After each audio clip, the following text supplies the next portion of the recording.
नवे सरन्यायाधीश BR गवई यांच्याविषयी जाणून घ्या सबकुछ। नमस्कार, मी आरती आणि तुम्ही पाहत आहात लोकाशा टीव्ही न्यूज चॅनल। न्यायमूर्ती BR गवई हे 14 मे रोजी देशाचे 52वे सरन्यायाधीश म्हणून शपथ घेणार आहेत। विद्यमान सरन्यायाधीश संजीव खन्ना यांनी त्यांच्या नावाची शिफारस केलेली आहे।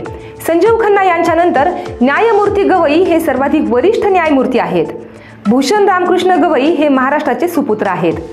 23 नोव्हेंबर 2025 रोजी ते निवृत्त होईपर्यंत सरन्यायाधीश या पदावर कार्यरत असतील। न्यायमूर्ती गवई हे मूळचे अमरावतीचे आहेत। त्यांनी ऑगस्ट 1992 ते जुलै 1993 या काळात मुंबई उच्च न्यायालयाच्या नागपूर खंडपीठात असिस्टंट गव्हर्नमेंट प्लेडर आणि ॲडिशनल पब्लिक प्रोसिक्युटर या पदावर काम केले।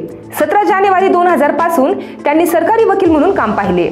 14 नोव्हेंबर 2003 रोजी न्यायमूर्ती गवई यांची मुंबई उच्च न्यायालयाच्या अतिरिक्त न्यायाधीशपदी नेमणूक करण्यात आली आहे। 24 मे 2019 रोजी त्यांनी सर्वोच्च न्यायालयाचे न्यायाधीश म्हणून पदोन्नती मिळाली। सर्वोच्च न्यायालयाचे न्यायाधीश असताना अनेक ऐतिहासिक निकालांच्या खंडपीठात त्यांचा समावेश होता। 500 आणि 1000 रुपयांच्या चलनी नोटा सरकारने रद्द केल्या होत्या।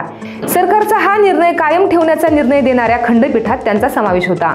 अशाच महत्त्वपूर्ण बातम्या पाहण्यासाठी पाहत रहा लोकाशा टीव्ही न्यूज चॅनल आणि आमच्या चॅनलला लाईक, सबस्क्राईब आणि शेअर करायला विसरू नका।